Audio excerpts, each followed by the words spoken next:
നമുക്കൊക്കെ പ്രിയപ്പെട്ട ഭക്ഷണമാണ് ഷവർമ. പക്ഷേ ഷവർമ ഉണ്ടാക്കുന്ന അപകടങ്ങളെക്കുറിച്ച് പലതവണ നമുക്ക് വാർത്തകളിലൂടെ അറിയാം. തിരുവനന്തപുരം മണക്കാട് വളരെ ഫേമസ് ആയ ഒരു ഫുഡ് സ്പോട്ടായിരുന്നു ഇസ്താംബുൾ ഹോട്ടൽ. ഇവിടെ നിന്ന് ഭക്ഷണം കഴിച്ചവർക്ക് ഭക്ഷ്യവിഷബാധ.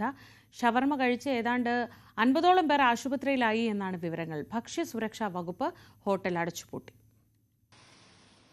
കഴിഞ്ഞ ദിവസം രാത്രിയാണ് മണക്കാട് ഇസ്താംബുൾ ഹോട്ടലിൽ നിന്നും ഷവർമ കഴിച്ച് ഭക്ഷ്യവിഷബാധയേറ്റതിനെ തുടർന്ന് നിരവധി പേരെ ആശുപത്രിയിൽ പ്രവേശിപ്പിച്ചത്. സംഭവം ശ്രദ്ധയിൽപ്പെട്ടതോടെ ഭക്ഷ്യസുരക്ഷാ വകുപ്പ് ഇടപെട്ട് ഹോട്ടൽ താൽക്കാലികമായി അടപ്പിച്ചു. പക്ഷേ ആശുപത്രി വിട്ടെങ്കിലും ഇപ്പോഴും അസ്വസ്ഥതകൾ വിട്ടുമാറിയിട്ടില്ല. രാത്രിയായപ്പോൾ എനിക്ക് നല്ല ദേഹമൊക്കെ ഭയങ്കര ചൂടും തലവേദനയും അതൊക്കെ ആയതുകൊണ്ട് ഡോക്ടറിന്റെ അടുത്ത് പോയി.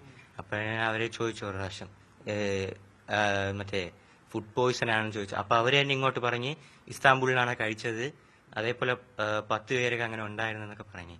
അങ്ങനെയാണ് ഇതിങ്ങനെ സംഭവിച്ചത്. ഭക്ഷ്യ സാമ്പിളുകൾ ശേഖരിച്ച് പരിശോധിക്കാനായി അയച്ചിട്ടുണ്ട്. പരിശോധനാ ഫലങ്ങൾ ലഭിക്കുന്നതോടെ കൂടുതൽ നിയമ നടപടികൾ സ്വീകരിക്കുമെന്ന് അധികൃതർ അറിയിച്ചു. കടുത്ത പനിയും ഛർദിലും മൂലം കുട്ടികളടക്കമുള്ള 12 പേർ വിവിധ സ്വകാര്യ ആശുപത്രികളിൽ ചികിത്സയിലാണ്. ഭക്ഷ്യബാധ സംബന്ധിച്ച് പ്രതികരിക്കാൻ ഹോട്ടൽ ഉടമ തയ്യാറായിട്ടില്ല. ഭക്ഷ്യവിഷബാധയേറ്റ് ആശുപത്രിയിൽ കഴിയുന്നവരോട് കേസ് പിൻവലിക്കണമെന്ന ആവശ്യം ഹോട്ടൽ ഉടമ നടത്തുന്നുവെന്ന ആരോപണവും ഉയരുന്നുണ്ട്. ന്യൂസ് 18 തിരുവനന്തപുരം.